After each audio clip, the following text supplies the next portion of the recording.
Hi everybody, I'm Emily of Emily's Vintage Visions, and I'd like to welcome you today to my very first video post.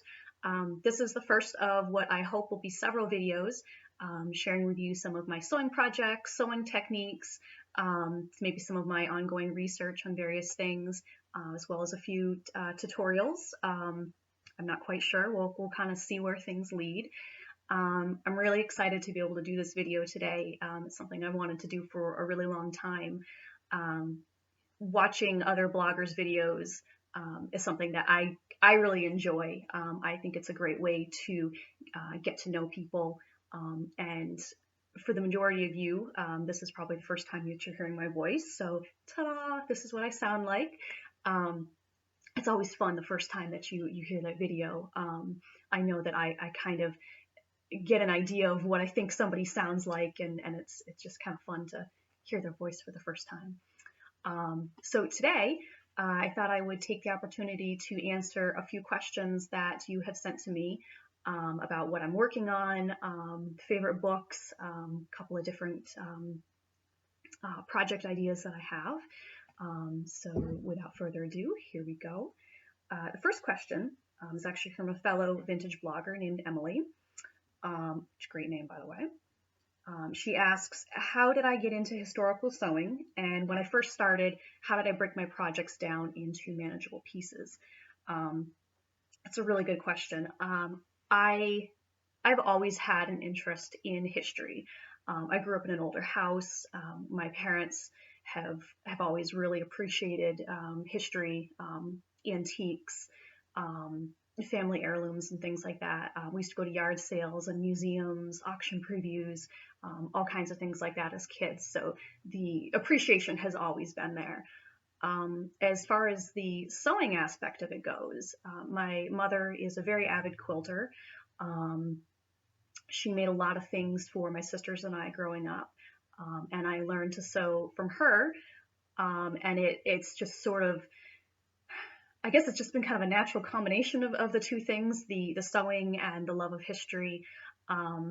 I really started making historical clothing when I was in high school, and it's just been in the last couple of years that I've gotten more involved in making vintage items.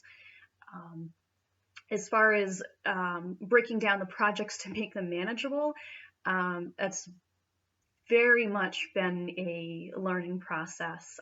When I first started doing historical clothing, it was 18th century clothing.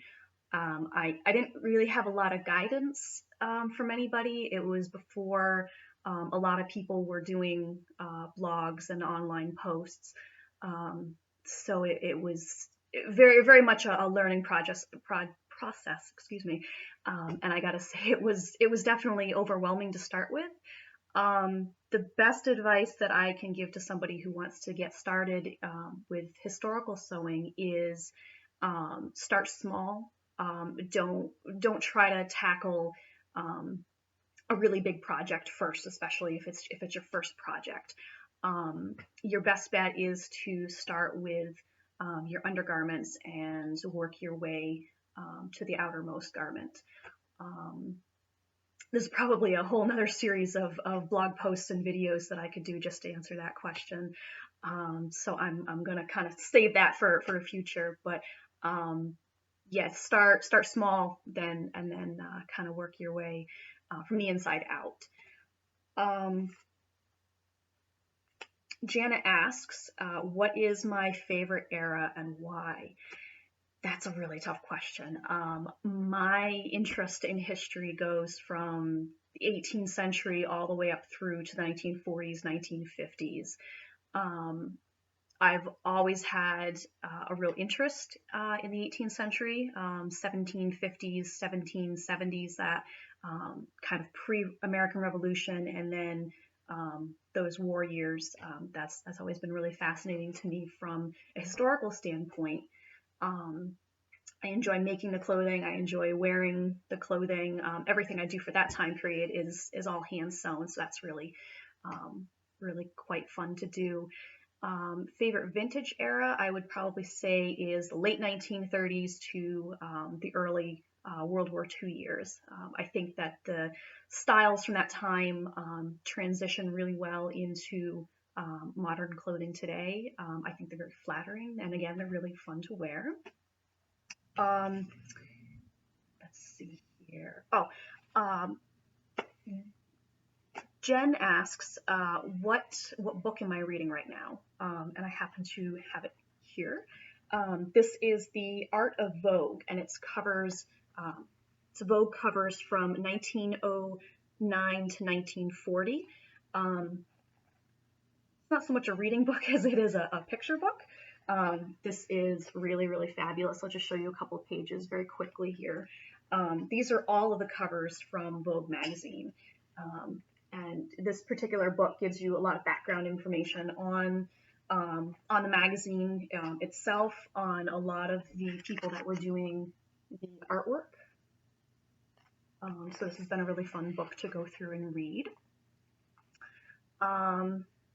Let's do another question here.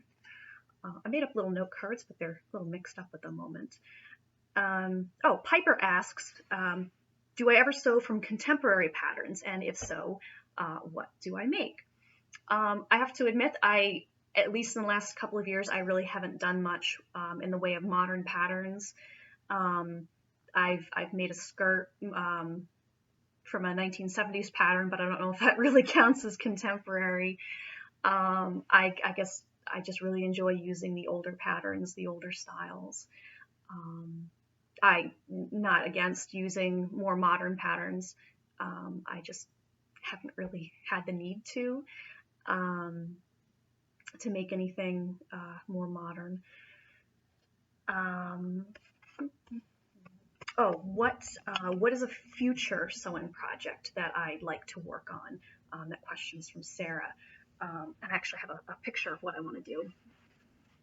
This I found, this is another book, Parisian Fashions from the Teens, another really good book. And this, that costume right there, that's what I want to make. Last year, went to a 1920s themed beach party, and it was a lot of fun. And so I'd like to have something that's a little more nautical themed to wear for this year. I don't know that I'll actually get to this project this year. I've got a lot of other things that I'd like to work on, but this is certainly something that is on my costuming wish list for the future.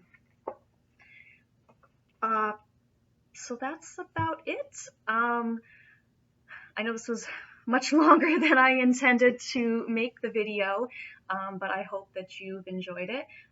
I encourage you to send me future questions, and I will do my best to answer them.